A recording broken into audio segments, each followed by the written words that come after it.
Hi, everyone. Hi again. How much of the world is being reached by the work of Jehovah's Witnesses?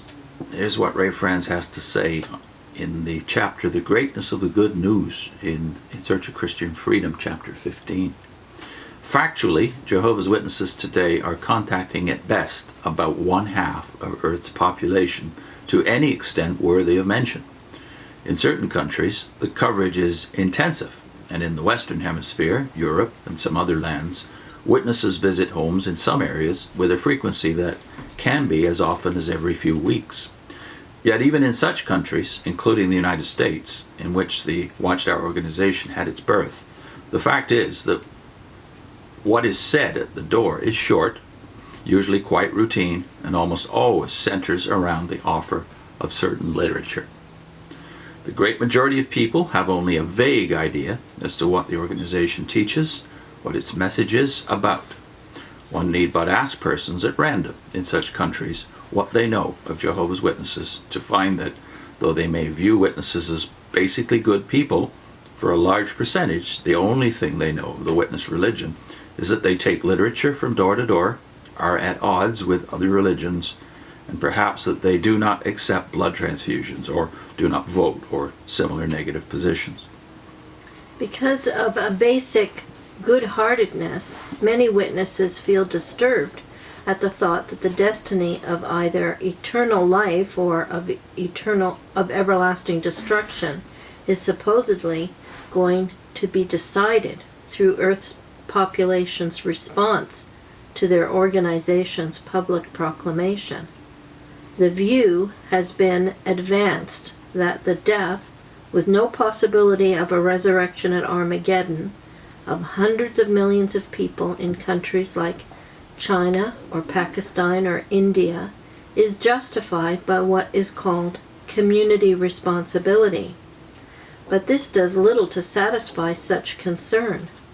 The claim that when a government does not allow the Watchtower organization to be active in the country controlled by that government, the people, because they support the government, automatically share responsibility for the rejection of the Watchtower organization and its message, comes across as a very contrived effort at justification for the everlasting destruction of these many hundreds of millions of persons, men, women, and children, particularly when the case is that the vast majority of the common people have not the faintest idea of what the Watchtower organization's message is, or perhaps are not even aware of its existence. In somewhat similar line of reasoning is an expression made at a district assembly held in New York in 1980 for French-speaking witnesses, mainly of Haitian background, living in that area. The Watchtower's president, Franz, spoke to the audience during the program, and in his talk related an experience he had had with a man who had previously studied for the Roman Catholic priesthood and who was now studying with Jehovah's Witnesses. He told of this man's questions about Armageddon and his asking if it could really be true that only those becoming Jehovah's Witnesses would survive Armageddon and that all others would suffer everlasting destruction. The president said his own answer was, quote, "That's what the scriptures seem to indicate," unquote. The man responded, "But even little children?" The president said he replied, quote, "Well, little nits eventually become lice, and little rats grow up to become big rats," end of quote. His recounting this experience and these replies before the entire assembly clearly demonstrated his belief that such view had validity. Perhaps those answers might appeal to some, I cannot say, but I am sure that they would prove deeply disturbing to others. I believe also that it is the self-centeredness of the organization's claim that obliges persons to come up with such extreme viewpoints designed to give some semblance of validity to the dogmatic and exaggerated claims advanced about the importance of what the organization is doing. It is that same extremely exclusivistic position taken that causes the organization to discount whatever any other religious affiliations have done or are doing, as having any part in the proclamation of the good news of the kingdom, or at least to minimize severely the importance of their efforts. In 1979, when accompanying witness missionaries in house-to-house activity in the West African country of Upper Volta, I remember noting that they carried with them 2 or even 3 different translations of the Bible, due to the several African languages spoken by the population of Ouagadougou, the country's capital. I thought then of the fact that so much of their witnessing would have been severely limited, crippled, were it not for having such translations. Yet those translations had not come to them through the Watchtower organization. They were produced by missionaries and translators of other religious affiliations. The achievement of translating the Bible, in whole or in part, into more than 1,900 tongues is truly remarkable. The Watchtower Society calls attention to the fact of the achievement, but is reluctant to acknowledge the credit due to those who accomplished it, simply because they were not Jehovah's Witnesses. Yet the Bible is the very source of the good news, the place where the good news, as preached by Christ and his apostles and disciples, can be read in its original, unaltered, unadulterated form. In visiting not only Upper Volta but also Senegal, Mali, Ivory Coast, and Benin, I found that in any of those lands where the major religions are animism and Islam, witnesses numbered only a few hundred at most. Yet on arriving at Cameroon, I found more than 10,000 witnesses there. Why the contrast? The major difference was that the Cameroon had a far larger percentage of the population professing Christianity. That circumstance, however, was the result of the earlier missionary activity of other religious organizations, Catholic and Protestant, and had been accomplished before the Watchtower organization ever appeared on the scene. And this situation is true in much of the world, that the degree of success of the Watchtower activity in any country is often parallel to the extent to which other church organizations previously had introduced the Bible to that country. In virtually every place where witnesses are found, other Christian affiliations had already been there, and to some degree, at least, paved the way, especially in their translating the scriptures. Where such church systems have not already laid a foundation, the witnesses' efforts rarely bring any significant number of conversions.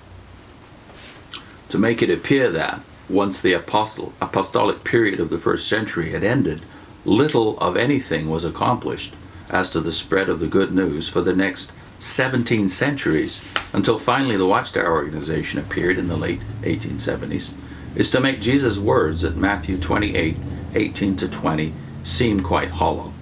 His firm assurance to his followers in their disciple-making was that surely I will be with you always to the very end of the age. The literal Greek there, even in the Kingdom Interlinear translation, is all the days, not just always, all the days until the end of the age. It does seem very shallow reasoning to think I'm thinking of what Fred said. It just seems these people can't control where they're born, what government is in power. To support the government that exists where you live, it's just normal. That's what people do.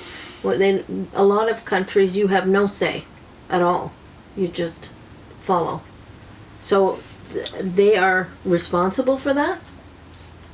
Well, that kind of invalidates your claim then, that you're providing a thorough witness to the whole world. Actually, it's quite true that in many areas of the Watchtower's work, at least in the old days, you used to see the witnesses going around the same territory once a month, sometimes even more than that. But in parts of the world, as we pointed out in the last segment, or as Ray did, almost no penetration at all, to this day. Yeah. And here's a reference to the point Ray has just been making about where the witnesses tend to flourish is in countries where Christianity's already been rooted. Where the Bible's been provided by Christendom.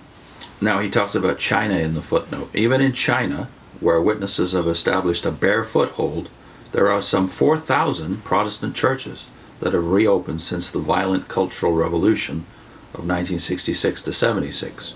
In all, some 2.9 million Bibles have been produced in China just since 1980. And the provision in 1986 by the United Bible Society of $5 million in printing equipment has stepped up production markedly. In view of the strong governmental restrictions that remain, this is all the more notable. Yet the ones promoting and accomplishing this task are, according to the Watchtower doctrine, all classed as part of Babylon the great seductress and violent enemy of Christianity. We've made the point before that the Watchtower has no shame in raiding Christendom's pantry for sources, reference materials. And here it's plain that they also are basically robbing churches of their sheep, stealing sheep from the existing churches of Christendom. The work that was sacrificial, that was done for centuries in many cases, in China for instance. When we left the Witnesses, I do remember doing a little study of missionaries and to different places, and that is just not commented by the Watchtower. I think we couldn't find Livingston except once in the Watchtower publications, and that was negative. And these people sacrificed much in order to go to areas that were unknown, and they could have been killed, and many times they were killed in lots of situations. And the Watchtower goes there when the path has been cleared, a lot of the danger is removed, and then say that they're the big cheese here. They're the ones that have done the remarkable work. Fulfilling Bible prophecy. So they are reaping where others have sown in the Western world, and their big numbers, at least in the first 100 years, were in the Western world where Christianity has flourished for, the best part of 2,000 years. So we want to connect to a video we did on Michael Green, who's commented upon the enormous growth of Christianity in Asia, China.